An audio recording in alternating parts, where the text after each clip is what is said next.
But unfortunately, we had a tough team, one of the best teams in the league. The Phoenix Suns come to town to make it difficult for us to reach that number 10. And unfortunately tonight, after two clutch buckets and a lucky mid-range shot by Chris Paul, the Knicks win streak comes to an end as the New York Knicks lose to the Phoenix Suns 118-110. A lot to be happy about, though, but I'm sure we'll get to that at some point because frustration is raining on everybody right now. Julius Randle had himself a rough night. RJ Barrett had himself a rough night. Derrick Rose played well, but you could tell he got gassed. But more importantly, Devin Booker did what he was supposed to do.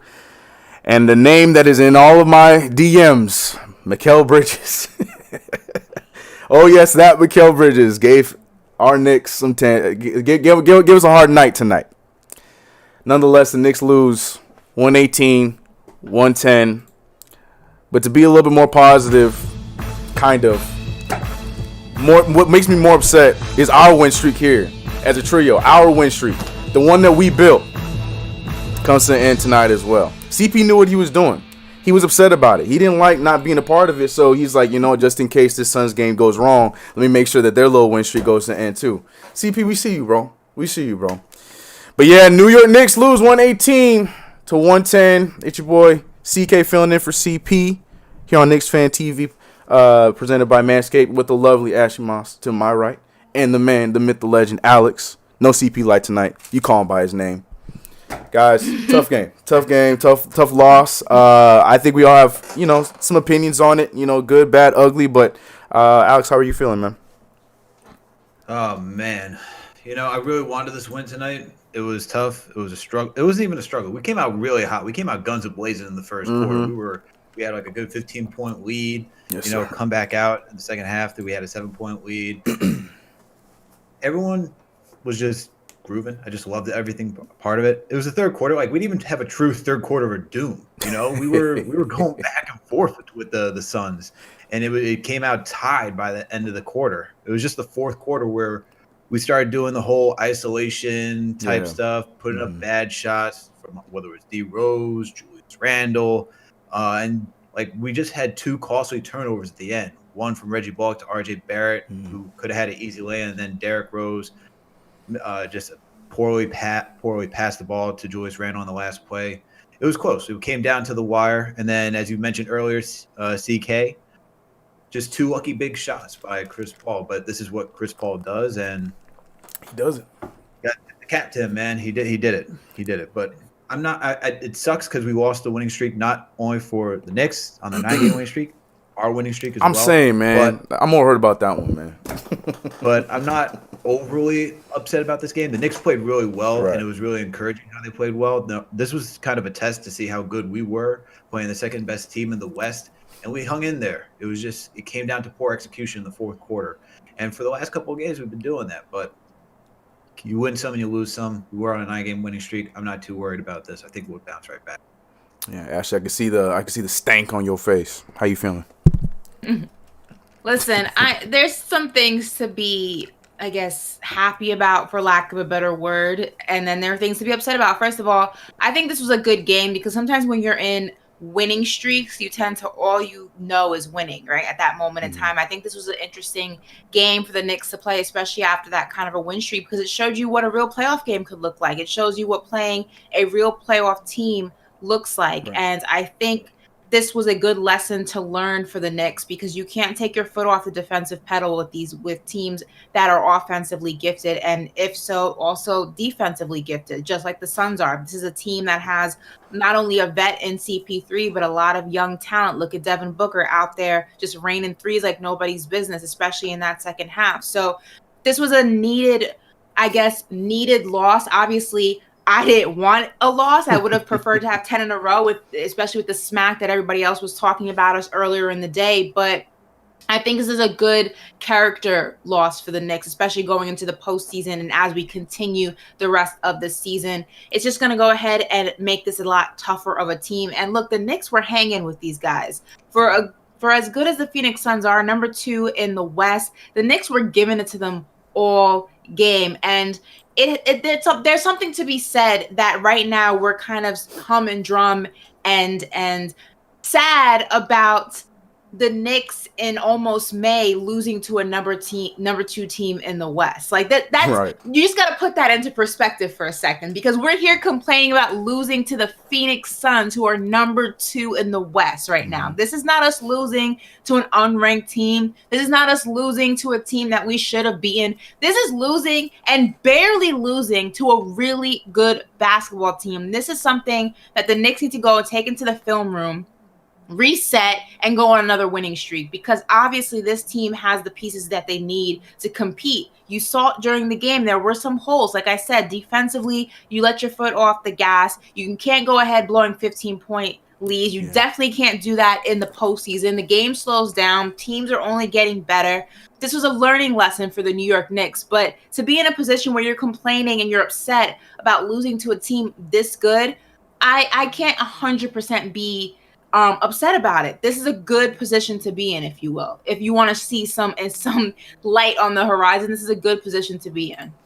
Yeah, 100%. And to add to your point, like, this is not just the second best team in the West. This is the second best team in the league. You know what I mean? And like you mentioned, like, we've been fighting against these teams. Philly, Brooklyn, you know, we play against these teams, and we play well against those top teams. So that's the biggest thing I'm taking away a lot, like, along what you just said. You know, it is rough because, you know, we had a lot of extras that was going along with it, you know, our seeding and our win streak and all that stuff. But the fact of the matter is, you know, we had this team in the corner for the entire game, and like you mentioned, we just took our foot off the gas, and then they went off, you know, and that's something that we need to learn to not do, especially since we are playoff bound here in a few weeks. But yeah, you know what, to play that way, to start off that way, to maintain that much up until the end of the game against the second best team in the league, I'll take that, take note, and we'll see them again here in a week or so or something like that, right? We're gonna see them very soon, so let's see how that works.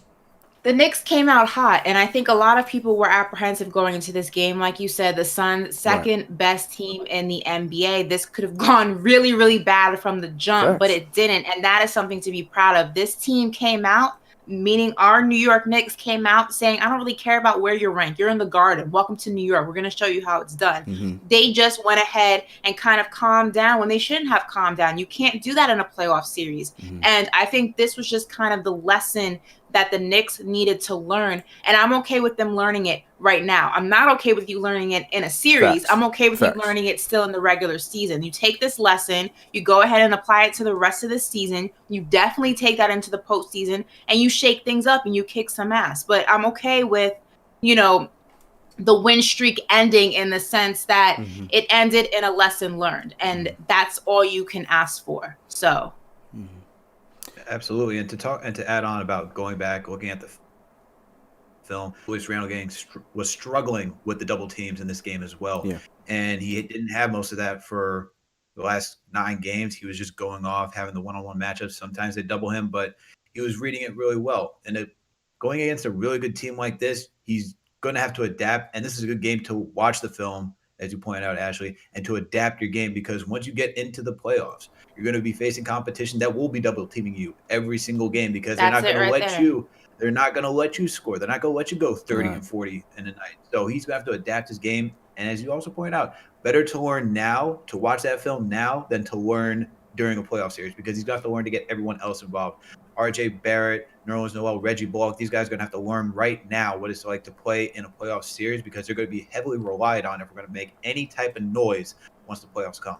And that's a really good point. Julius Randle is not used to being double teamed at all. He's used to being able to do whatever he wants because people are afraid of him. When you play a team that's just as good as you or better than you, they're going to double team you. They're not afraid to take you there. They're not afraid to get physical. They're not afraid to get dominant. And Julius Randle needs to know what it's like to have to move around that, and he hasn't had to deal with that. And this is when the season really starts to change, and this is where you have to take your game, your competitiveness, to the next level. And Julius Randle learned that lesson tonight. What are you going to do when you're double teamed? You're going to fold under pressure, or are you going to figure out another way to get your shot up, to get to driving in the paint, to force a foul, or to keep the possession moving and pass it out to the next guy, keep the play alive? You're not going to always have the easy shot. What is your next move? And this was a lesson not only for Julius Randle, But this is a lesson for a lot of guys. RJ, what are you going to do when they don't let you get your normal shot up? What are you going to do? How elusive are you going to get around defenders? How elusive are you going to get in the paint?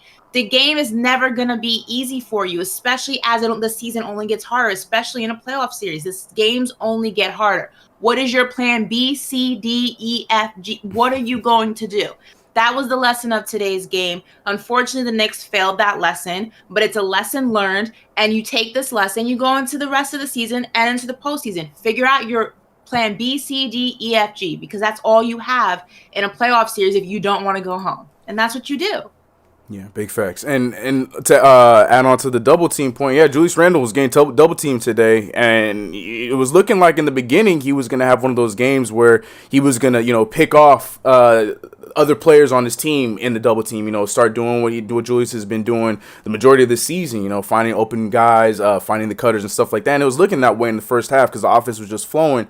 But to something Alex had said at the beginning of the show, and I feel like this is probably one of our biggest negatives of this team this year, is when our backs are against the wall a little bit and the other team starts to, go on runs, we tend to, shell up and play one-on-one basketball. And I feel like it got to that point. And I completely agree. And I feel like it got to that point in the second half where the double teams were way more effective rather than they were in the first half, because Julius Randle was not looking to pass. He was looking for his shot when, because he saw that they were coming back in. So like you guys said, the big majority is this was a lesson. Those are things that Julius Randle is going to fine-tune as we get down the line. RJ Barrett's going to fine-tune as we get down the line.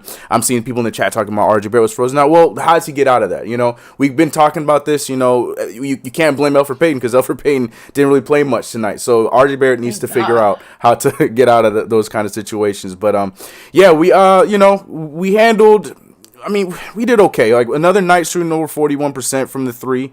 It's solid. It's okay. 51% from the field. But like I said, we're talking about our two main guys. Julius Randle was 6 for 17, 35% from the field. He was 3 for 6 from three, which was nice. But those double teams seemed to affect him a lot more in the second half than the first half. RJ Barrett too had himself an up and down night. He was 38% from the field with 17 points. And we talked about it a little bit there. Like they need to figure it out for themselves, knowing that we're gonna be seeing more of this kind of competition going forward rather than some of those other games, because look, in playoff basketball, you're going to be getting these kind of nights every single night. So, there's a lot of positives to take out of this. I know it's frustrating because that lovely number 10, that Clyde Frazier number 10 that we wanted so bad, we didn't get it, but we got to enjoy that 9. And like Ashley said, start a new one starting on Wednesday. So I'm 100% with you guys on that one. And but, you know what? Ari, screw you, because you know what? He say?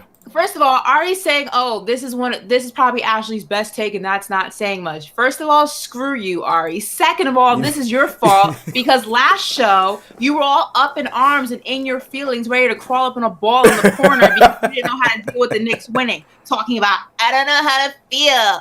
I don't know how to feel. I'm in my feelings. I just don't know how to deal with this. What do I do with my hands? Oh my God, I'm having a meltdown. The Knicks are winning. Now they're losing. Do you feel better, Ari? Do you know what to do now? Are you back in your bag now, Ari? Do you feel comfortable? It's your safe space, Ari? Get out of here. Ari, you asked for this. I don't know what to tell you, man. Look, man. you put yourself in that position. But ladies and gentlemen, I'm saying, this is post game with Knicks Fan TV presented by Manscaped. Unfortunately, we are here talking about a loss, but you know what it is. We want to hear what you guys have to say. And today it's going to be Discord only. So the vibes go over on the Discord. Make sure that you call in there, and we'll get to your guys' calls as the night goes on. Super chats as well. But shout out to everybody in the chat right now.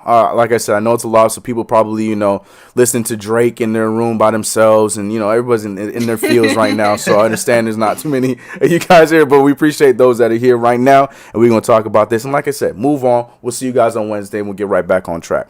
But yeah, can we talk about Devin Booker for a little bit? I know I don't want to talk about the other team, and I'm not going to sit here and gush about him, but I'm talking about it more on the Knicks standpoint. This dude had 33 points on us tonight, and it looked like everything was just on a silver platter. There was some tough shots. I got to give Reggie Bullock his credit. There was some tough shots that Reggie was on, but the first half, it looked like he could get whatever he wanted.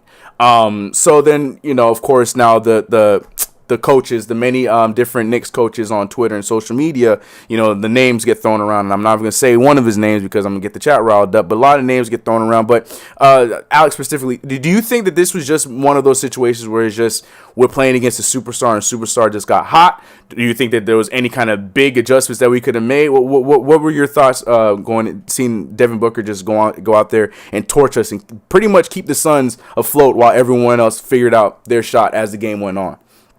I think Devin Booker is just one of those top players that's just tough to guard in general. I mean, Reggie Bullock had not too quick, but he had 2 fouls early on in the first quarter. He got that second one close towards the end, somewhere between 3 minutes left. So that changed the dynamic of the game. But Devin Booker's just going to go off, man. He's a lethal scorer. It's hard to contain him. If you want to double team him, the issue is that they have other shooters on the team. You have Johnson, you got Bridges. I'm about to go destroy that name. You got Chris Paul. You got Chris Paul. These guys, it's who could just shoot from anywhere. So if you double team somebody, someone else is going to be open. This is not a team that's easy to double team. It's not like double teaming us where you're okay, we're going to take on Julius Randle and then try to force other guys to shoot and make it more difficult. So he's going to drop 33 points on us. It's kind of hard. You just try to contain him. That's all. That's the type of player he is. I don't, if you stop him at 33 points and you stop everybody else, then you did your job. Okay. In my eyes, you don't want anyone to go off. If he had 40, that'd been a real problem. But this is Devin Booker we're talking about. Lethal scorer, can he can score at whim. This is the same guy who had 70 to 80 points when he went up to TD Garden. So he's just that type of dude. So it's just hard to guard. Yeah, I had to bring that one up because, the Frank hype, I've seen him already talking about Frank would have done something. So, but it doesn't matter who we would put on him. We're already seeing it. We need Frank on him tonight. Should have had Frank on Booker. Frank. I'm telling you, it's crazy. And you know what? Maybe. But at the same time, like Alex just said, Devin Booker is just that dude. And we saw that tonight. And like I mentioned, it's just really vital for a game and for a team like this, because we were beating the brakes off of them in that first half. But Devin Booker was keeping them steady. He was hitting his buckets until, Mikal Bridges eventually figured his shot out. Chris Paul had his moments to take over there in the second half. And then the others, because Cam Johnson didn't make his first bucket until the third quarter or first three or whatever it was till the third quarter and whatnot, and then everyone just started rolling. And that's the kind of play we're going to be expecting, especially since we're here talking about, look, I'm with you guys. I bring the Nets. I get that, but I'm saying we're talking about these playoff teams we're going to be seeing. And if it comes to a case where we play against them, they have 3 of those dudes. You know what I mean? So it comes down to the fact we just have all hands on deck, and we have to be better. We can't let those guys stay in the game. The defense was just as important as the offense in today's game. It's great that we had all those points, but Devin Booker was keeping them steady. I think that was the biggest thing that I was paying attention to up until the point where they finally tipped it over and took the lead from us in the second half. So, but Chris Paul, I don't want to talk about those last 3 shots anymore. I was looking at him again. I'm like, no, I don't. My feelings were hurt. I ain't going to lie to you. That second one just deflated. Oh, my God. It was almost like you ever see Boys in the Hood? Yeah. Where, the gunshot walks right. The first one hit Ricky. Yeah. The first one hit him, but he was still running. He was good. The second one, and then the third one just killed him. It was just back to back to back. It was I couldn't take it anymore. It just put me out of my misery at that point. It was just out of control. And then the Chris Paul smirk at the end where he just, it hurt my soul. Yeah. It's like, Ricky! Why, Ricky? Yeah. That fadeaway fallback one was the one that really killed me. Just like the mid-range? It was a prayer. Yeah, the mid-range. Yeah. It was just that one really bothered me because Randle actually played really good defense, and I was like, okay, that's good. Oh my God, just better offense. But it was such a conflicting shot because it was like part of you were like, yo, honestly, CP3, go take a walk. Like, honestly, go take a walk and play in traffic. But then the other part of me, the basketball fan, was like, damn, that was nice. That was nice. Like, I was so conflicted on how to feel. Right. Like, I really wanted to push him into traffic on 7th, but then I really wanted to yank him back before a car came because I was just so impressed. Dude, I didn't know what to do. I was like, Ari, I don't know what to do with my hands. You're like, do I push? I don't know.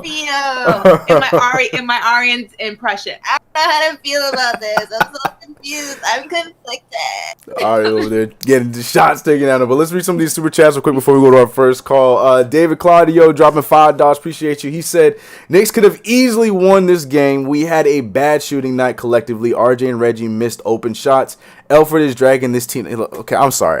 Elfrid wasn't anything to me. I'm sorry. I don't understand why Elfrid got dragged in this. Yeah, Reggie missed some shots that would have been very nice. He made that nice little three, but at the same time, the Suns went right back and made a shot right after that. But yeah, it was just a rough one offensively for us. I can't say any better than how Ashley said it. We took our foots off the gas. We can't do that. We cannot do that. We need to stay aggressive all the way through. You can talk about fatigue, this, that, and the third. We need to stay aggressive from the first minute to the 48th minute, and we just didn't do that in the second half. They got us. They jumped us. Next one I'm looking at. Shout out to Billy Marksman with the $5. No message, but we appreciate you. David Claudio with the second one, saying punch for punch with the second best team on a bad night. This Knicks team is scary. Start D Rose and play Frank as a 3-and-D over Peyton with IQ as 6-man. Hashtag no EP. We know where you stand. I'll read one more before we go to the calls. Kings Matthews with the $5 saying, tell him, Ashley, LMAO, Ari isn't a true Knicks fan. Damn, Ari's over there talking, taking shots. Goodness. Golly. Tough game, but we're good. And CP3 really hit that crazy shot, bro. And Bullock tried his best. Hashtag New York Knicks. Yeah, I think Bullock was a bit gassed there towards the end. But yeah, Ari, I gotta let Ari defend himself. All right, Ari dropped $5. He said, can we change Ashley's YouTube name from Ashley Nicole Moss to Ashley Ari said Moss? LOL. No. LOL. She said, tell Kevin Hart to sit down. No, I wasn't ready. You gotta do the shake. You gotta do the shake. Oh man, I'm glad we can get a laugh out of this. But first, we gotta go to our first call. I need to hear the voice of the streets. But Faisal, I think I said your name wrong. If I said it wrong, please correct me right now. But man, talk to us, bro. How you feeling about tonight, man? Hey, what's up? Thank you for having me, guys. My name is Faisal. Faisal, it's my first time. Yeah, it's all good. It's a weird name, I guess. I'm all the way from Saudi. Oh, that's what's up. Shout out. That's why. Yeah. Been a Knicks fan for a minute though. That's what's up.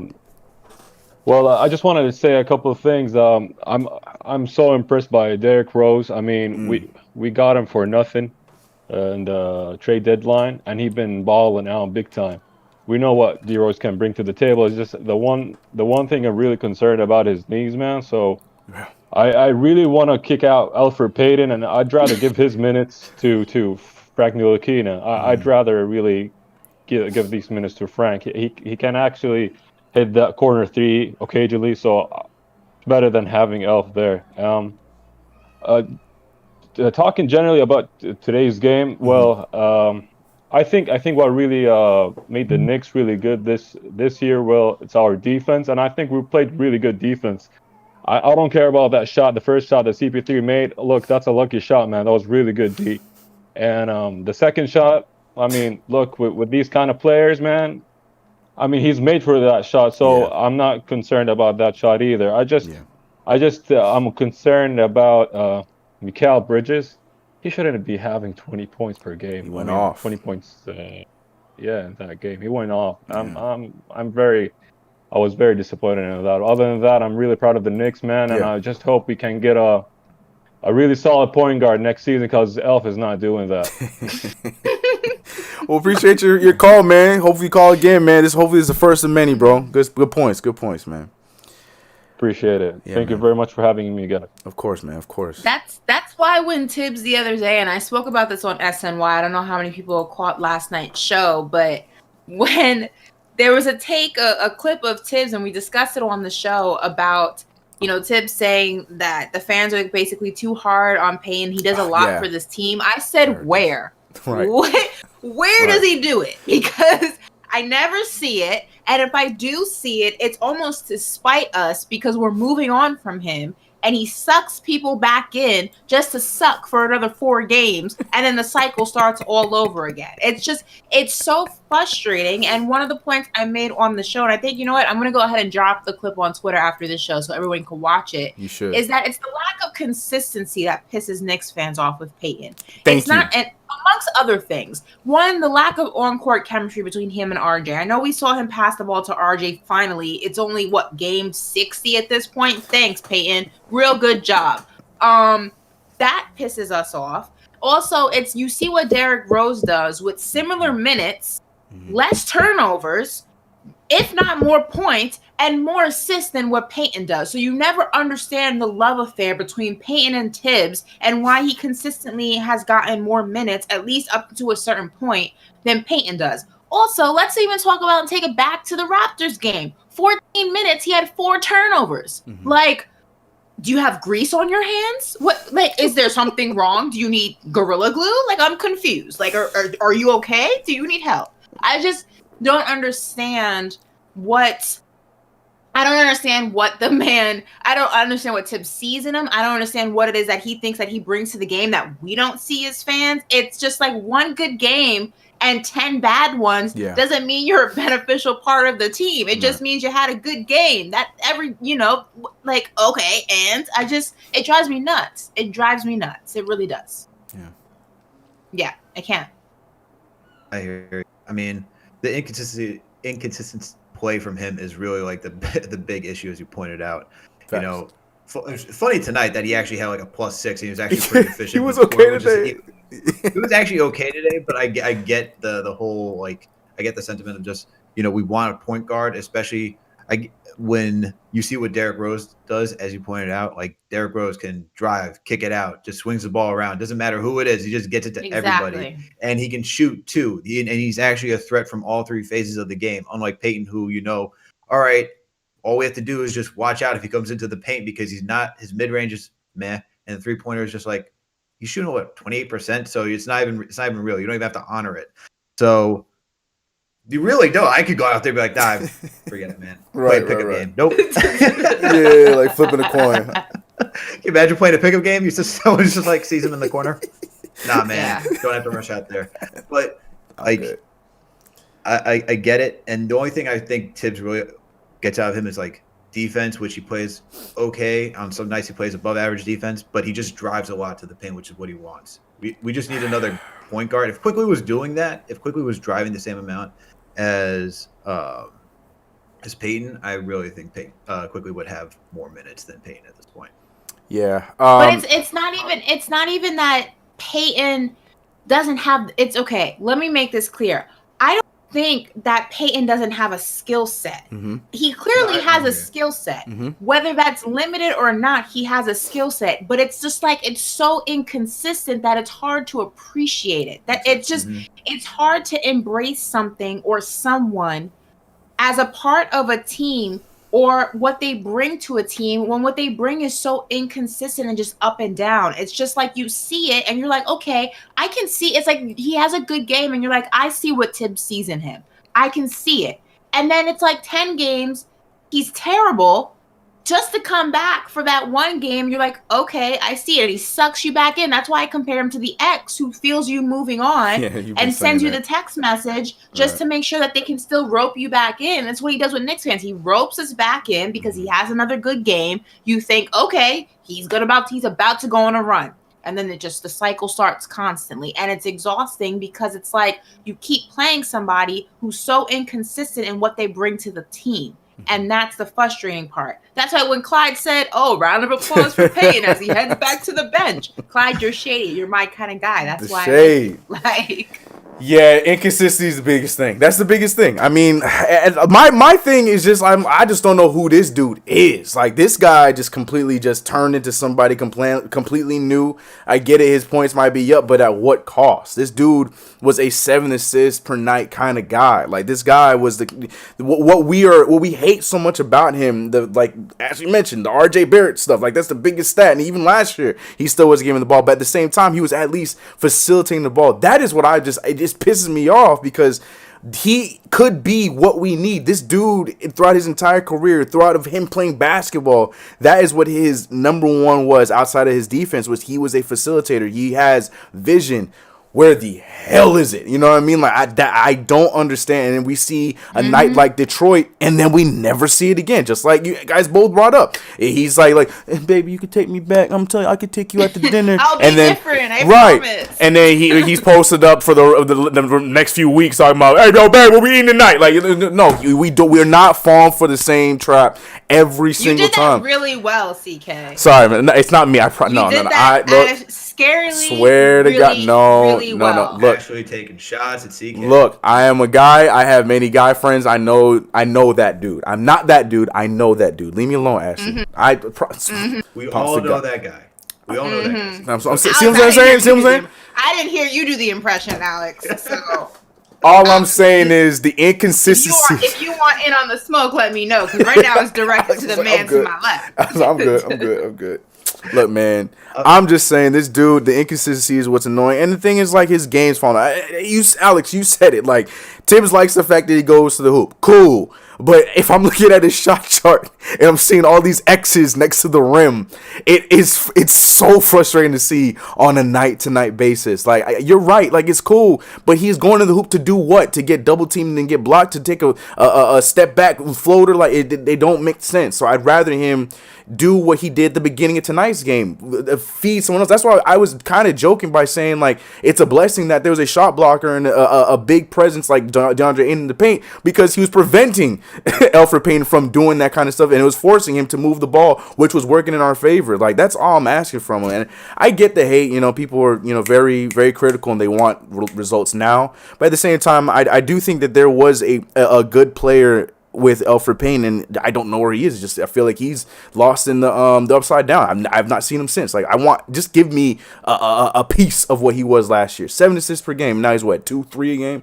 I don't know. It's just the inconsistencies, man. And people are taking it too far, but then people are also being really sensitive with the whole subject, where it's just something I just don't even want to talk about anymore, because it's just like, look, man, the dude is not doing what he's supposed to do for our basketball team. We're frustrated. Case closed. That's all it is.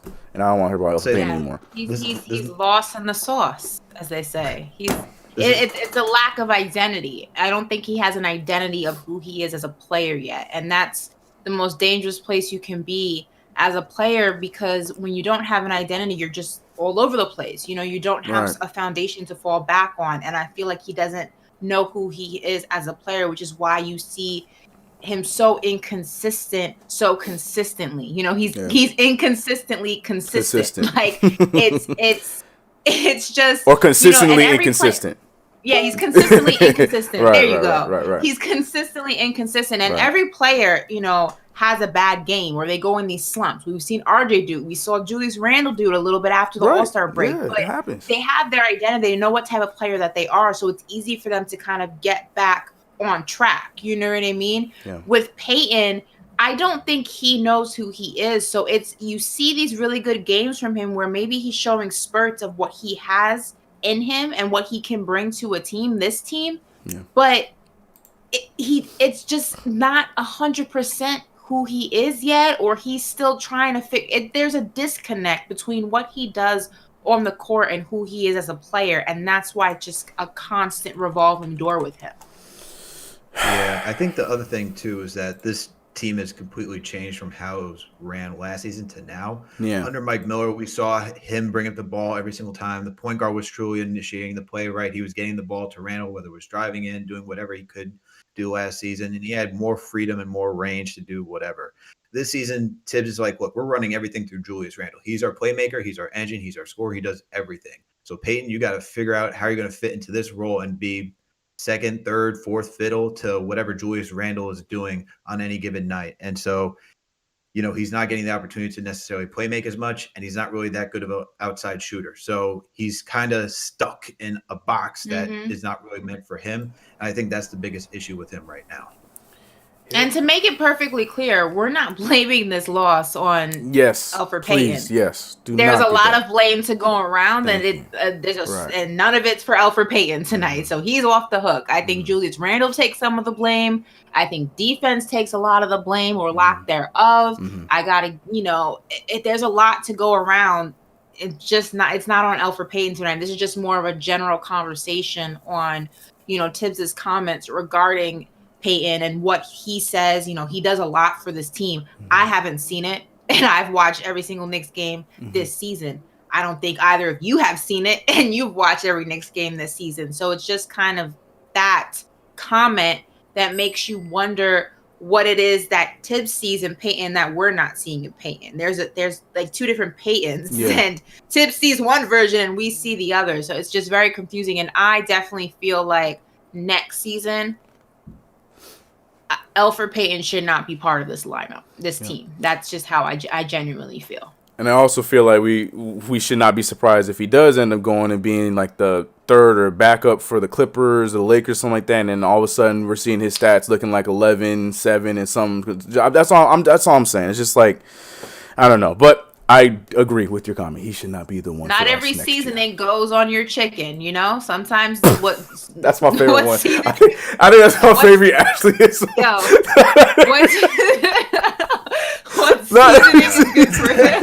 what seasoning is good for you is not good for Alex. And what's good for Alex is not good for Ashley. You said not every seasoning doesn't go. Okay, all right. Lemon pepper for all people. You know what I mean? Some people don't like that.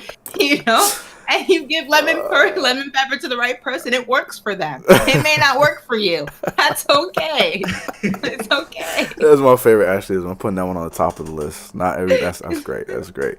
But guys, welcome. Yeah, right. Put it right on the fridge. For the day, I need to follow this. Right. But guys, welcome to Post Game here on KnicksFanTV, presented by Manscaped. Knicks lose 118-110. We got a lot of calls lined up. Let me get to this super chat real quick before we go to the next call. Actually, we have a few super chats. Let me read this first one coming from Joshua Carrick, who gave us $15 saying, "What's up, KnicksFanTV? Great stream as always. Felt like a playoff game. I was at the game." Oh, shout out to you, man. Congrats. I'm sweating about these Randle doubles and him getting tunnel vision from earlier in the season. I'm worried. I don't know. I'm not too worried about it because we've seen him handle it okay in past games. I mean, he has his moments. Like you said, I just don't like it when it happens in the clutch moments. But I don't know. I'm not entirely worried about it. I don't know how you guys feel about it. I don't think he's reverting. I think that's what he's trying to get at in that comment. But I don't know. I'm not too worried about it. I think that's something that he can see. He'll see the film. He'll move on and fix it. Because he has to learn how to handle double teams because they're going to come. You know what I mean? But, David, we just read that one. Billy Marksman, we read that one too. Shout out to Billy Marksman. We read all these ones. Let me go down. Okay, so we're good. All right, so going to, we got our boy Angel from Philly. Going on, man. Angel from Philly. What's up, bro? I know you're the king of give me that third seed. You were the first one I heard talk about it before I even looked into the stats and making it make sense. Tonight does not help our case. How you feeling, Angel? Yo, what's going on, CK2K? What's good, Smooth? My boy Alex Vanilla CP was good, bro. I had to give you that name. And to the queen, me and Maul, Ashley, how you feeling? I'm good. I would have been better with a win, but right. 9 was fun.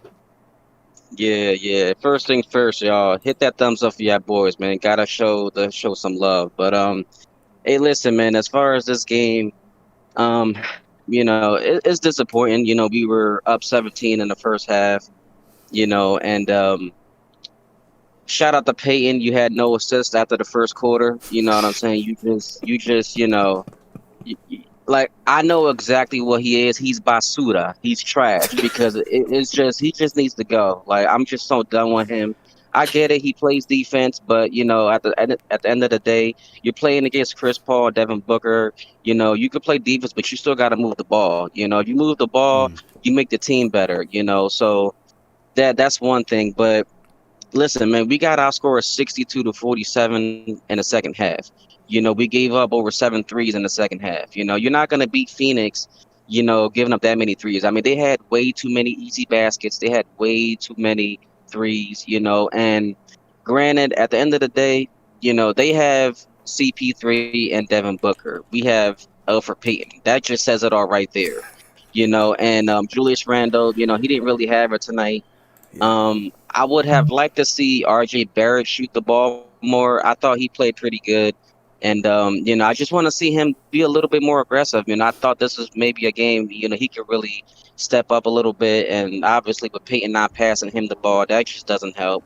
But, at the end of the day, y'all, it's a 9-game winning streak snapped. Nobody expected us to be at this point. Mm-hmm. But, we can start a new one against Chicago, and it's one game at a time, all 72, and this is a learning process, and at the end of the day, we're going to get better, and nobody right now wants to smoke. Granted, we lost this game. You're not going to win every game. But, in the end, the way we're playing right now, granted, we could beat Philly. We just got to do it. We got to make buckets. We could beat the Bucks. We can beat the Nets. Mm-hmm. But at the end of the day, we just got to keep with that teamwork, keep passing the ball. Mm-hmm. And, it's just a growing process, y'all. And at the end of the day, we'll just see how it goes. And thanks for taking my call, guys. I appreciate it. Y'all have a good one. Appreciate you, Angel. As always, man. Another good call there. Yeah, man. Like I said, I think we all said the same thing. Don't let this deter how we feel about the Knicks overall. It was just a rough night. It was one of the best teams in the league. Lessons to be learned, and we'll take them, move on to the next one. And, we'll see how we go from here on out. We got the Bulls Wednesday. Start a new streak in the words of Ashley Moss. I like that. Let's keep it going. And it's important. It's also very important to not let this win define your future games. Sometimes when you are on a winning streak and you lose one, you let that linger a little bit too long. It's important to not let it linger. It's over. It happens. You compete. You competed with one of the best teams in the NBA, and you competed well. You fell short. There's some things that you need to make better. You need to do better. You need to adjust. But you competed. You didn't go out there and get bulldozed. You didn't go out there and get stomped on. You competed until the very end. You're coming off a 9-game win streak. So it's important to not let this linger. It's important to go and face the Bulls, a team that you should beat, and beat them and start a new win streak. That's just keep it pushing. Look towards, what's done is done. You can't go back and change it. We don't have a time machine. CP did lie because he did say he went into the Matrix and said that we won this game. So I don't know what, oracle he saw, but that one lied to him. But that's a different conversation. But we gotta Sleazy just keep oracle. it pushing to the future. So Giving out fake pills in that. fake pills, blue pill, red pill. Looks like he took a yellow pill. I was just gonna say, CP walked out with a yellow pill. It just turned out to be one of those fish oil pills, It's man. a fugazi. Yeah, man. He was lied to, man. CP was lied to in the Matrix, bro. Before we go to this next call, let me read Dylan Alex dropping 5 bones saying, some Knicks fans starting to piss me off, saying they're getting DeMar. You can get his cousin defense. I hate you. You can get his cousin defense. Don't slander the name of Alex. I'll expose you. Come in. See, Dylan Alex is out here defending. What did Drake say? He said, DeMar, I say it, the less I like it. Yeah, right. Yeah. Oh, man, you can get his cousin defense. Man, I think we have a good relationship with his cousin defense, but we deserve that tonight. All right, going over to none other than PoppaLeft, who's going to drop us with some knowledge tonight. PoppaLeft, how you feeling about this loss tonight, bro? I'm feeling all right. I'm feeling it's not too bad, but I want to help you guys pay some bills real quick. Of course, guys, ladies and gentlemen, playoffs is coming up, and you might not have been to the playoffs in a while, but this show is presented by Peytonscaped.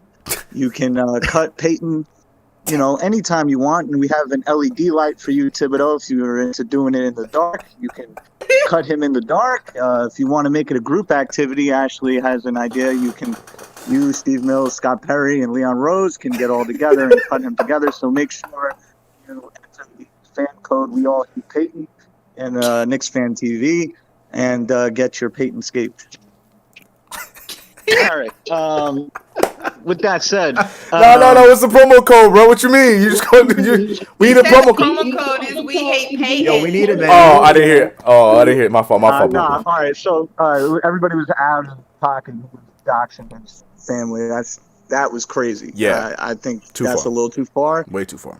But I said in the Discord, if he decided one day that he wanted to go save the endangered elephants somewhere, I would support it. You know what I'm saying? If he has to go make a life decision like that, we all salute him. I'm actually writing the Big 15 Knicks anthem and I never hit writer's block, and I'm trying to get. I got Jared Harper bars in there. I got Norvell Pell bars in there. Easy.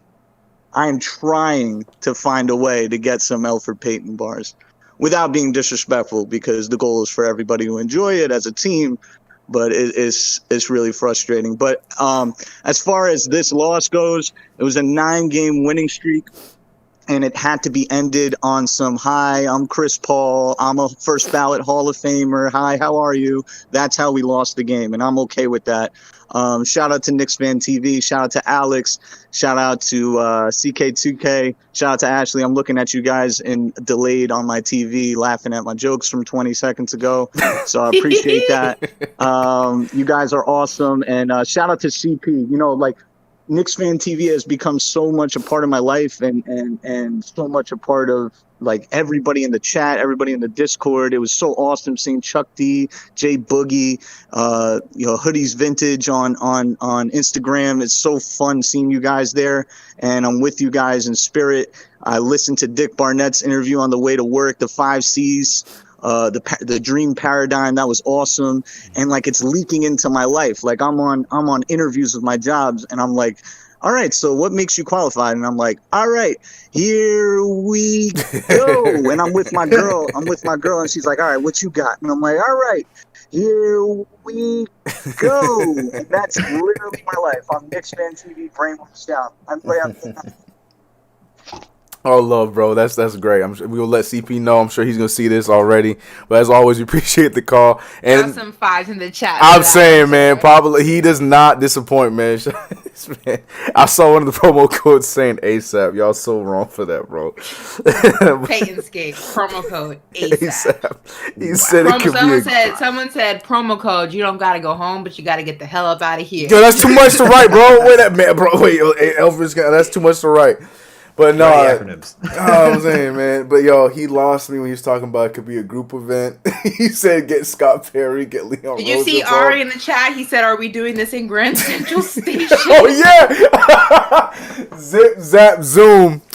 Make sure if you guys are catching your train to work, from work, wherever you're going in Grand Central, check all the bathrooms if you have to use one, because I'm pretty sure Ari's gonna be in one of them doing some things from this point forward. Okay, make sure you double map, check under the stall. You don't see any, because if you catch Ari in there, it might be a situation. It might be.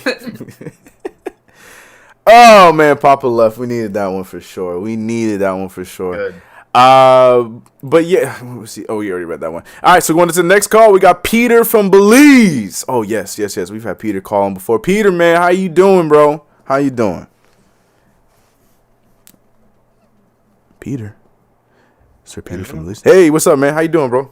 You were live. Hey, good night. What's up, man? Good night, me brother. Yeah. Yes, man.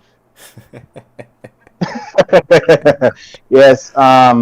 Yeah, the delay is probably more than 22 seconds for me. It's probably like 30 to 40 seconds. Sheesh.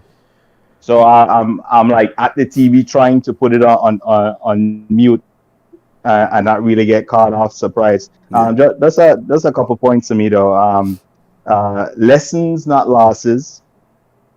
13th Street would be nice, but I'll take 12 out of 13. I really think we can run the table with the next 3 games, Bulls, Rockets, and the rematch with the Grizzlies. And then I went and checked out clutch players in the league this season. De'Aaron Fox tied for number 1 with 38 field goals. Zach LaVine, I believe is 4th, and tied for 6 is Chris Paul and James Harden. The reason why I bring up these guys is that, there is rumors, whether it is, it has more smoke than fire. We were definitely actively trying to go after Zach LaVine this year. But the most realistic thing right now is, do you think Chris Paul is going to opt out of his player option and bet on himself and try to go for one more 2 to 3 year deal? And would the Knicks have a chance going after Chris Paul? Because what we saw tonight is that they have a closer and we don't. Devin Booker has always been a prolific scorer, but when he got someone that could keep him grounded and that knows how to win basketball games, you really saw the difference with the Suns. And that is what we need going forward. Someone that can keep us grounded. And because if we go after De'Aaron Fox, we're literally going to blow up this whole team. Same thing probably with Zach LaVine. No one is going to want to give up their star players without getting a lot back in return. So the most realistic thing right now for me is Chris Paul opting out of his player option and going into free agency. Do we have a chance moving forward getting Chris Paul in the off season? And at what price? 2 years, 3 years, at 40 plus million per season. That is where I'm at right now. We are one closer away. I still feel that we can finish fourth. We could definitely beat chance against the Sixers and then go on to the Nets. But I don't really see us going past Brooklyn. Yes, we were gonna win all the storylines and everything. We will still own New York. That's what this is really about. It's not really, for me. I think it's more us stealing the spotlight back from the Nets than us really performing this season. It's about auditioning for next season. So, do you think we can audition to get a Chris Paul type player without blowing up this team? Because we are one Chris Paul player away from getting to the finals. So I'll just leave you with that. Good night, guys. Ashley, CK2K, and I'm going to graduate you from Polymonology, Alex. Good night, guys. Appreciate you, Peter. Thank you. Yeah, good call. There's no way in hell CP3 is opting out. Right. He's what? He's 36 years old now? 37? 36. Yeah. Phoenix is his last stop. He's not opting out. Unless he's playing with LeBron. Yeah. No one in their right mind is opting out of $40 million in Phoenix with a young Devin Booker right now sitting at number 2 in the West. Next season will still probably be in the top 5. There's no way he's opting out. It's not happening. So if you had dreams of CP3 coming to New York, wake up, because just call me She's Freddy like, Krueger. hey, wake up. No, not happening. No. This is your nightmare. It's not happening. Sorry. It's just not going to happen. No shot, Alex? Yeah. Nah, that's a long stretch, man. I mean, so much money. A long stretch. And if we did get CP3, it would be 1+1 and it'd be like a player option if you wanted to do that. But there's no way. His home's out in LA. Phoenix is close to LA. There's no way he wants to come to New York, go see his family. It's even closer to go do that. There were stories about him when he was in OKC. They'd let him fly back to LA and spend time with his family. He's closer doing that in Phoenix than to New York. If that's his priority and towards the tail end of his career, and they already have a great team in Phoenix, why leave a good team in Phoenix that's the second best team in the West and just second best overall to come to a rebuilding team? Unless you'd have to get like Kawhi and everyone over here coming, where it's like, all right, Kawhi's coming to New York. All right, now I'm gonna join up with you guys. Unless something that major is happening, there's no way he's leaving Phoenix. Not only that, but what they don't in Phoenix, I don't believe they have in Arizona, I should say. I don't believe it's like Florida. They don't have any, was it income tax? Yeah. Or something like that. No, you're right. They're saying, so he's gonna pocket a lot of that $40 million. Unlike coming to New York where they take about 40% of that bad boy. So it's a no-brainer. At 36 years old, you're not really looking for the hard path. You're kind of looking to take the easy path. You've earned it at this point in your career. You've put in a lot of miles. You've put in a lot of work. And CP3 has definitely done that. He's bounced around from team to team. He's, at least when I say bounced around, obviously he's been with teams for extended periods of time, but he's been on multiple teams. He's not trying to look to do it the hard way at this point. And, I can't blame him for that. He's 36, almost 37 years old. Like, there's no reason CP3 is still a goddamn beast. Yo, CP, the ghost of CP is here. It was good to see. Yo, it was good. Yeah, right. That's scary. Oh man, let me tell. I got beef with you, bro. I had to check on the Discord, man. It was sounded good. real crispy. I was hearing good things about the Discord, man. I wanted to jump in and join the conversation. Hold on, let me add you to. There we go. We're all here. There it is. All right, we're good. Go ahead. Well, CP, man, how you feeling, bro? you were there. We saw the. How's the game? Yeah. Let me get my I'm snack. feeling good, man. I'm feeling good. Yeah, it was electric in there, man. It was tough to not win this. Like everybody in there wanted it. The Garden was rocking. You know, they came out the gates hot. Exactly what you wanted them to do. The defense was ridiculous. Right. Absolutely ridiculous. Like we were sitting behind the basket. To me, it's a great view to really like watch them defend, watch the rotations, and just seeing how they jump in the passing lanes and the driving lanes. And the defense was just unstoppable in that first half. The ball movement was crispy. Derrick Rose probably had his best game of the year. Yeah. He was absolutely out of his mind. Yeah. I mean, Derrick Rose was shredding, absolutely shredding them. Single coverage, double, triple, you name it. He was finding everybody and getting a shot off. The little one-hand runners that he got was on the money. Like, Derrick Rose was going in. I just thought, the difference was that the Suns' top two guys, along with their supporting cast, closed, and our guys didn't. Julius and RJ they didn't have a good enough game to help us get over that hump. And that Suns team, it's the top 3-point shooting team in the league. I was scared to see when they were going to come alive because once they do, you can't keep up with that, man.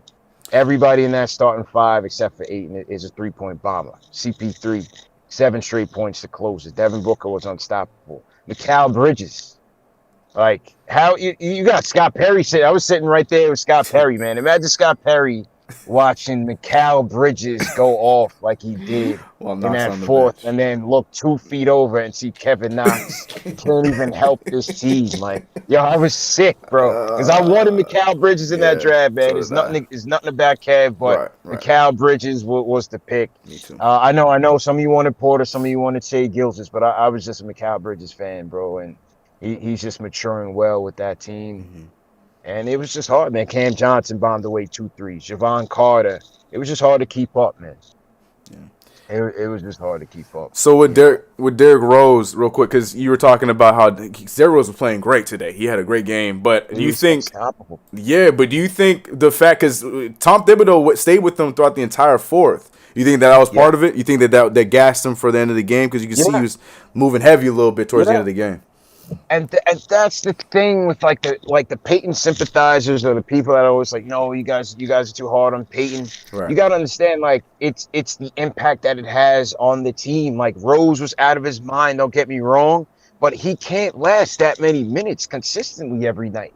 Yeah. This is why you need a more effective contribution from your starting point guard. It's important. We know Rose is the most important piece, but we need him fresh enough to close. Mm-hmm.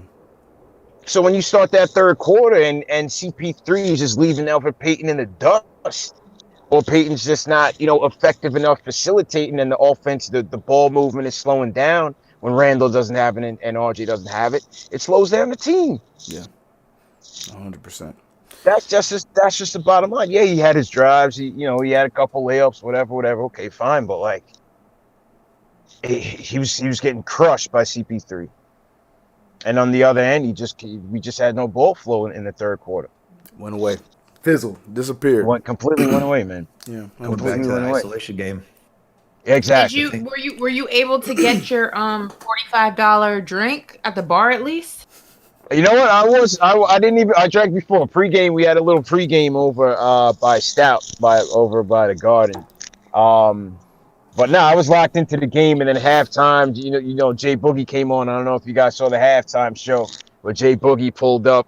We did the halftime report from MSG, me, Jay Boogie, Chuck, Kev. Some of you guys on Twitter know Kev. Yeah. So no, it was still a good time. It was still a good time, but just disappointed we couldn't get this. Yep. Can we stop showing this picture? Nah, I have to show. We're all here though, Ashley. CP, you can't see it. Are they showing the beard picture? Yeah. We're all here, CP. So I'm trying to make it feel like you're sitting here with us, man. It's just unfortunate. It's unfortunate. I look like one of them dudes that hang out at Dykeman. Can you get me off this thing? Man, we're all here. What's that beard that they do? And it's not even fair because Alex and CP don't even have fake beards. Who are you telling? I feel insulted that they had to draw a beard on my face that is already well bearded. I was upset. Shout out to Smitty's Man. Beard Essentials. 20% off HEWatts.com. Salute to everybody in the chat, man. Definitely. Yes, sir. Yes, sir. Man, Mikal Bridges, man.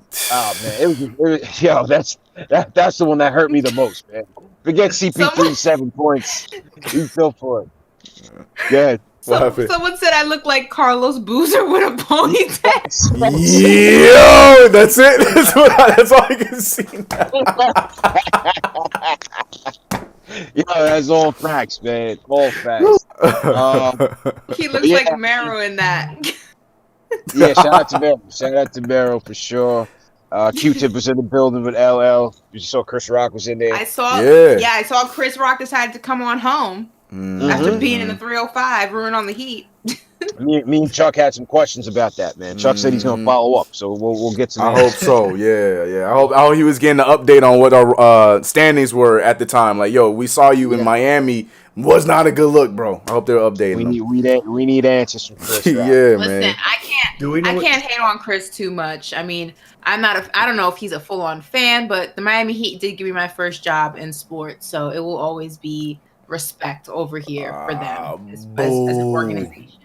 They gave me my first job in sports. I wouldn't be here with you guys if it were not for the Miami Heat. I gotta say, I would not be here with all of you guys if it were not for the Miami Heat. I won't be courtside cheering them on, but it's all love. Yeah, man. So yeah, we'll see, man. We'll bounce back against Chi-Town and get it going. But overall, you gotta be proud of the effort of this team, undermanned team. They're still fighting. No Burks. Exactly. We definitely missed Burks tonight. Missed his scoring potential. And we took one of the hottest teams, one of the best teams in the NBA to the brink. You know, they lost 2 in a row to Sun, so they came in hungry. No doubt about it, and they closed the door on us. But it is what it is. Nothing to hang our hats on. I'm on with Kellerman tomorrow, 3 o'clock. So we should have it up on. You already know he's gonna try to have some smoke for you. Get ready. Yeah, she's gonna try, ass. But you know, I gotta dribble out the double team better than Julius tonight. That's all. That's all I gotta do, man. But yeah, definitely appreciate y'all. I'm about to get something to eat. Lay it down. Salute to everybody in the chat. Hit that thumbs up button for your squad. And be back Knicks versus Bulls, man. Appreciate it. Appreciate you, man. See you Wednesday, bro. Yes, sir. Take care. Later, CP with the drop in. You know, had to throw Everybody a screen says, up. People are saying I look like Mero. I look like Carlos Boozer. Someone said Hakeem Noah. What is going on with the chat right now? What is happening? CK Academics. Hold on. What? Hold on. And I'm saying I look like a Cuban academic. Huh? Damn. He said you the Cubano academics. You're not even the Americano version. You're the Cubano version. You know what I'm saying, Gigo? You know what I'm saying? Feel the wrath of the chat. Yeah.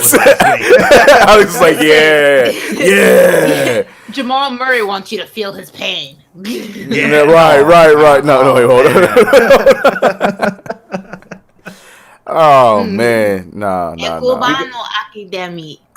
I got no Cubano in me at all, but I'll take that. I don't know. I don't know what it is. But shout out to CP for dropping in, man. Shout out to everybody in the chat. We're almost at 650 y'all in the chat right now. Ash, I don't know. My math ain't that great, but you see those likes? Can you help me out real quick? We have almost 700 people in the. Wait, how many people did you say in the chat? I have 700 over here. Look, but then we'll go with yours. I like yours better. Well, I have 700 people in the chat right now, but only 283 likes. Listen, it takes a lot to come on here and hold down the fort when CP's out partying and hanging out. You know what I'm saying? Like, the 3 of us are here holding down the fort. Show us some love. Hit that thumbs up. I know that, you know, the losses aren't as fun as the wins, but the real Knicks fans are in the building tonight. All the casuals are gone. All the Stephen A. Smiths, all the Andrew Yangs, all the Michael Rappaports, they're gone. It's just the real Knicks fans in the building tonight. So go ahead and hit that thumbs up button for us. We're hanging out. We're cracking jokes. I got Jamal Murray. I got DJ Academics. Carlos Boozer, just hang out with us. You know what I'm saying? Carlos Boozer, we here. Oh my gosh. You know what I mean? Just hang out. I'll tell you a story about how I used to spray paint my head and during the game it started to roll down and it dripped down. Dripping. Most people sweat. It's clear. I was sweating black stuff. It was nasty. But it happens. Yeah, at least y'all were some all-stars, and you all got me as DJ. I'm so sick. Yo, watch out! So Joe Budden's right behind you. Man, I'm so sick. Anyways, we got another call on the line, and we're gonna go to then. We got the Boss 98 on the line. Let me get him in here. The Boss 98. What is good, man? How you feeling about tonight's game? You're live, bro. Boss. What's up? What's up, Boss? How you doing, man? First time caller. Glad to have you. It's first of many, bro. What's good, man? How you feeling? Yeah, happening? I just gotta chill. What's good, man? How you feeling? Today was a tough loss for sure. When you guys are talking about Elfrid Payton, we go through this like every single video, every single time, because I've been watching you guys for a while now. But man, like today, it was decent. Like he didn't like hurt the team, you know. But the past few games, like that one third quarter where he had like 2 turnovers and like 3 missed shots in like 2 minutes. It's like I don't know. Like my thing is with this, because Rose is playing 16, 17 minutes in a row in each half. Yeah, that's ridiculous. That's way too ridiculous for him. And you're saying he should be playing less? No. What I'm saying is, I think tips like because right now a lot of people are wanting him to start, right? But people are saying we got a 9-win streak. Let's not change anything right now. But with today's loss, I feel like playing someone 16, 17 minutes in a row is crazy. But for Rose, who injuries, he got back from COVID, that's even crazier. Yeah. I feel like if you start him and play him in increments of like 8 minutes, 9 minutes, he'd be fresh, and then he'd be able to play at his best at each time he's in, instead of like getting tired, getting worn down, because he has to play minutes for that long in a row, Okay. Well, I think that's something that, Tom Thibodeau might have to, think about. I don't know. But, Boss, appreciate you for calling. First-time caller, talking about sporadic minutes for Derrick Rose. You was whispering, though. It was a little worrisome. I was like, okay. I thought you were going to Euro step into defending Elfrid Payton, but then we talked about Elfrid Payton in the past game, and we talked about Derrick Rose in the minutes. I think, to try and bring it back a little bit, I think CP hit the nail on the head, though, when it comes to Derrick Rose, is the point of the matter is we need good point guard play from whoever else is playing point guard. In this case, it's Elfrid Payton, so Derrick Rose can get those moments of rest. Ashley, help me out. Help me out. Oh, man. I don't want to. Why? Hey man, Boss, we appreciate your call. Just come back with some bass. You'll be all right. It's okay. Don't be nervous. I'm not laughing at him. I appreciate all of our callers. What did you see in the chat? Who is it now? The chat is just Who's in the chat? Who's in the chat? I need to block them all. No, I appreciate all of our. Get rid of the entire chat. Throw them out. I appreciate all of the callers. I think, it takes a lot of courage to come on here and speak in front of a bunch of people. Definitely not laughing at him. I'm laughing at Ari causing chaos. I already know. Ari is out of control. Like, I already know. Now, Boss, we appreciate you. I want to make that very, very clear. It's just Ari causing chaos. Like, that's when I'm laughing. Yeah. Ari needs to be banned. I liked it better when he was in Miami. I don't think he does, because he didn't come. Poor Ari came back and he was recovering for weeks. But real quick before we move on to the next one, I want to talk about, because like I said, CP had brought it up, and Alex, I want to hear what you think about that. Like, Obviously the whole world would love to see Derrick Rose start, but we also know the repercussions of that because Elfrid Payton would be on the bench, and there's no way, shape, or form that Tom Thibodeau is not going to play Elfrid Payton in any rotation. So, what's your thoughts on the whole Elfrid Payton situation? Like tonight, like we mentioned, like he wasn't terrible tonight. So I feel like in that fourth quarter, maybe the latter end of the third quarter, we could have had some Elfrid Payton minutes, maybe 2-3 of them, and let Derrick Rose finish it out rather than him playing the whole fourth quarter. What are your thoughts on that? Yeah, hold on. Let me just say, I was not laughing at the call. I was laughing at Ari saying he's Eskimo brothers with Joe Budden. What does that even mean? And how are you Eskimo brothers with Joe Budden? Who is That's Ari? what I'm is laughing at. Yes. Why was that? You must have missed the context. Because why was that just randomly dropped? Ari just like, oh, yo, by the way. That's what I was cracking up at. He said he's Eskimo brothers with Joe Budden.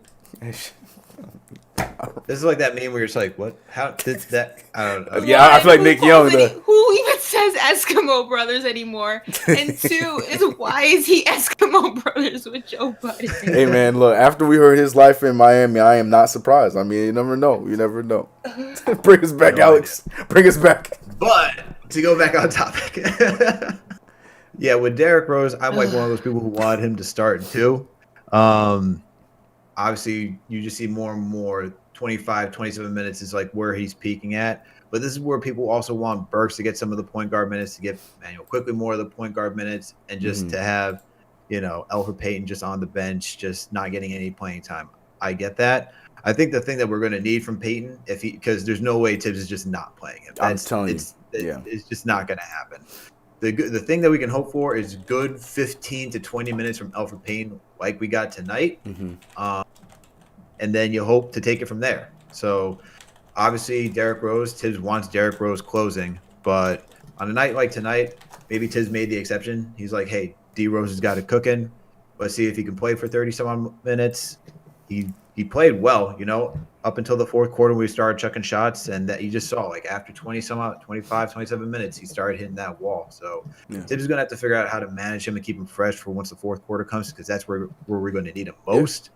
But that's either getting good Elfrid Payton minutes, 15 to 20 minutes. That's either Emmanuel quickly just taking another step in being a better point guard, and just hoping that Alec Burks comes back, because he was giving Alec Burks some free range to play point guard in between, like during the middle of the game. It'd start off with Payton, you get D Rose, Alec Burks is out there, whether with Bullock, Randle, Barrett, and Noel, or even Taj, and you saw that he can just do a little bit of it. You don't want to rely too much on Alec Burks, but that's why I like to see come back, and we need Burks. That's why we need Burks back. For so many reasons, that's definitely one of the main reasons, for sure. Looking at the super chat, I think we just got one. I want to read that one before we go to our. We actually gonna go. We one more caller, and then we're gonna wrap it because we got the chat going wild. We're gonna wrap it on that. But shout out to Charlie saying what the. And also, seeing that one there. Also, Charlie saying thumbs up, baby. Appreciate you on that one. But yeah, we're going to our final caller of the night. Oh, I'm struggling with the name. I am struggling with the name. Yo, in Petut, I said it wrong. I don't know if I said it right, said it wrong. But bro, how you feeling today after tonight's unfortunate loss? What's good, man? I feel good. I'm from the Philippines, by the way. Shout out Philippines. That's what's up. Yeah. I only want to point out three things. Last 1 minute, we just need to grab that rebound. That's why CP3 got the 2 points, right? Mm-hmm. That's one. Suns are leading by about 3 points, right? Mm-hmm. And then the second point that I want to point out is Julius Randle. He's having a bad game. Really a bad game. It's an okay game, but he didn't defend this Johnson. He hit like 3 threes in the fourth quarter, right? Those are open threes. He just underestimated this guy. And of course, the third point is luck. CP3 got lucky in those 5 points. 1 2-point and 1 3 points. That's all I wanted to point out. And please don't, don't ravel at Peter. Yeah, he's not really good what he does, but let's not blame one person for the whole game, right?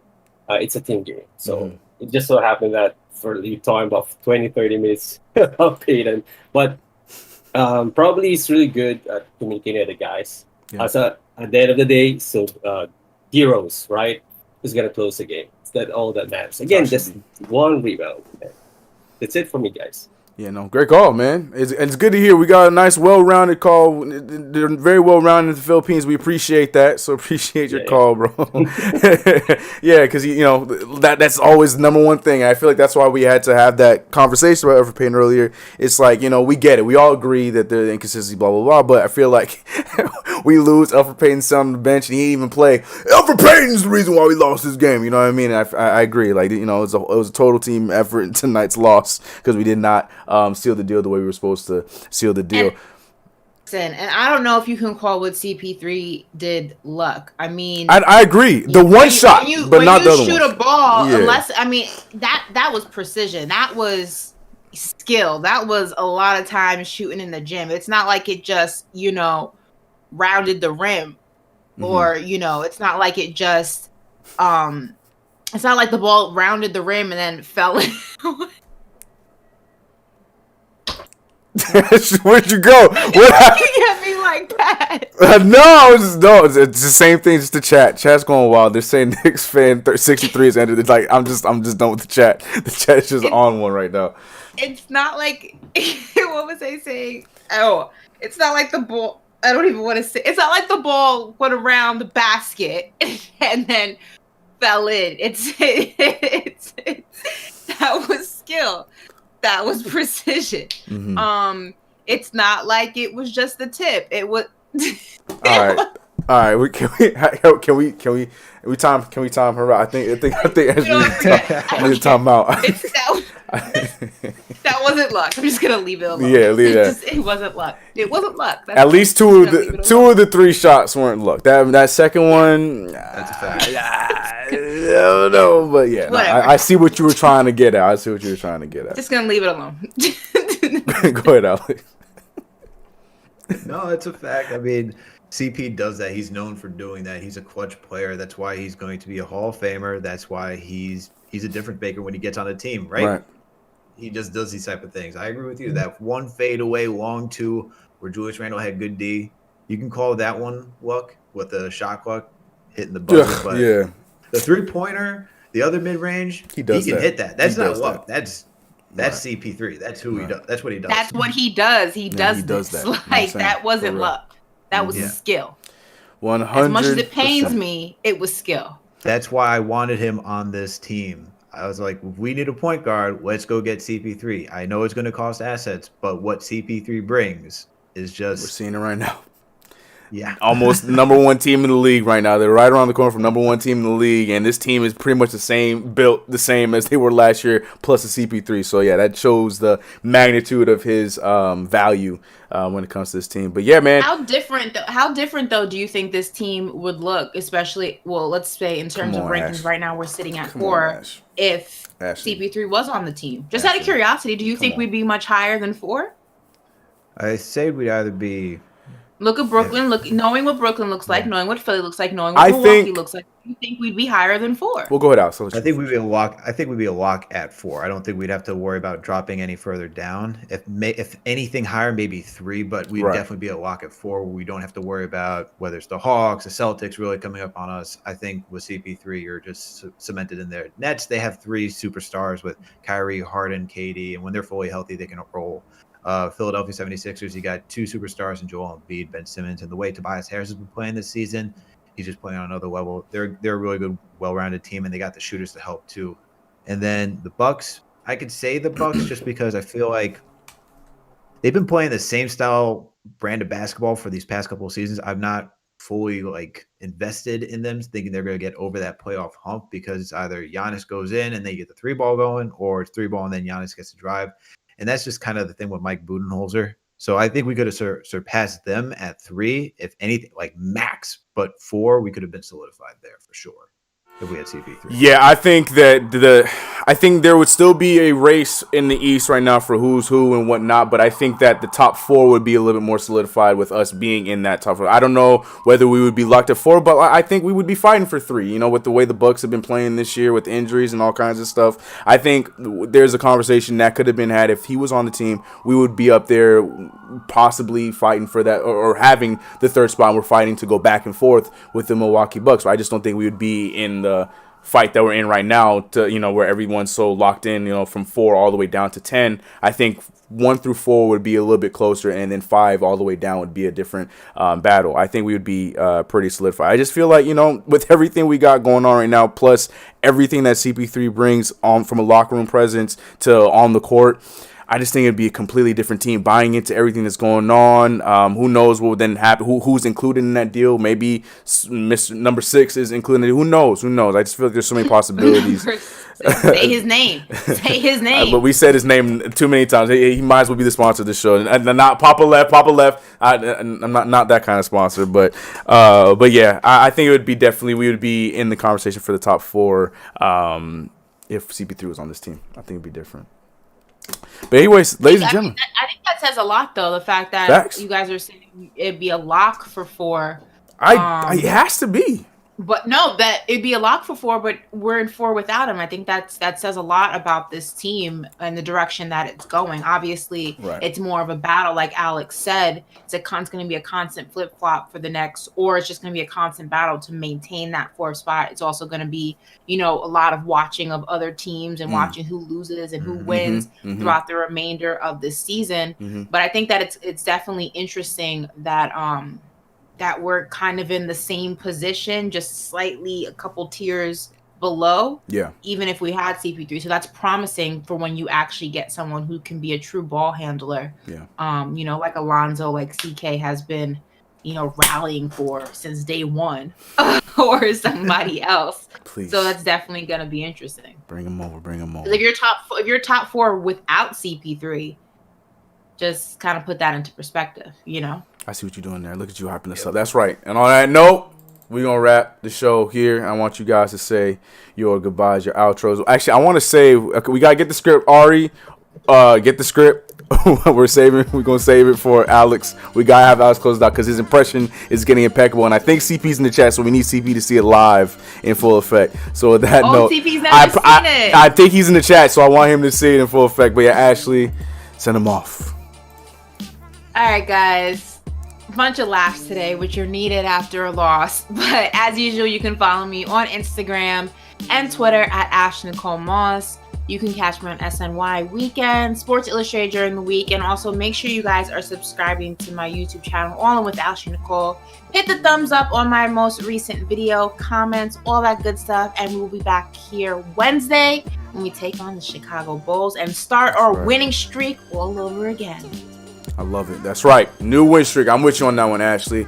Well, CP got his wish. He ruined our win streak. Our 3-0 streak is over after tonight's unfortunate loss. We're 3-1 with this squad right now. But what's, like Ashley just said, we're going to start it all over coming on Wednesday. Appreciate you guys tonight. It's your boy CK. You can find me everywhere at CK2K. You know, this show here, KnicksFanTV, presented by Manscaped. You see it over there. Make sure you go to manscaped.com/Knicks, where you guys can get any product 20% off.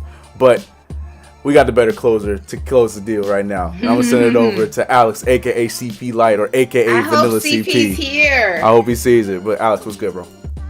All right. Well, first, Ashley, CK, awesome doing Knicks postgame with you guys. Even though it was a loss, ruined our record, we still got a great squad over here, all right? We're still a big 3 over here. We're up and coming. We're doing it. We're doing it over here, all right? Salute to the mods. Salute to Knicks Nation, all right? And you can find me over at Hoops Habit, part of the Fansided Network. You can go check me out there. You can also find my work on KnicksFanTV.com. You can also check out the podcast, Knicks, Jets, etc. We got a special guest. We got Arsonist Heat Makers on the pod. If you know Dipset Anthem, the producer there, yo, we got him on. Check it out. It's going to be dropping tonight. And then also do sports betting over at Tallyside. So check me out there as well. But for what everyone's been waiting for. Hit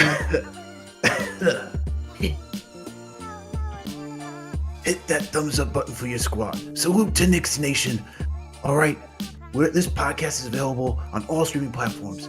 Apple Podcasts, Spotify, Google Play, Amazon, Alexa, you know it, we're there. Salute to the mod, salute to Knicks Nation, salute to Chuck D. Put a PE in the chat before you sign out. Salute to Q-Tip. All right. That's it, everyone. Peace. Yes. I love it. I just want to give a quick shout. We have 2 more super chats I want to read off real quick before we send it off. Shout out to Ohen. I've not saying the last name, but we appreciate that $5. He said Knicks made folks proud during this win streak. Tough loss against a top team, but time to Harlem shake this off and start a new streak. Love the energy. And then also shout out to Charlie one more time saying Ash, Henny, Nicole, Moss. First of all, I don't drink Henny. Well, I don't like Henny. I don't drink it. I'm not a fan. So I'm just naturally like this. the natural. On the natural. Somebody said you sound like a mix between CP and Doc Rivers. Cause the raspy. Hey, that's solid company. That's solid company. But yeah, like I said, you know where to find everywhere. Like everything that CP Light just said. KnicksFanTV. We'll see you guys on Wednesday. We're out of here. Y'all be blessed. See you guys then.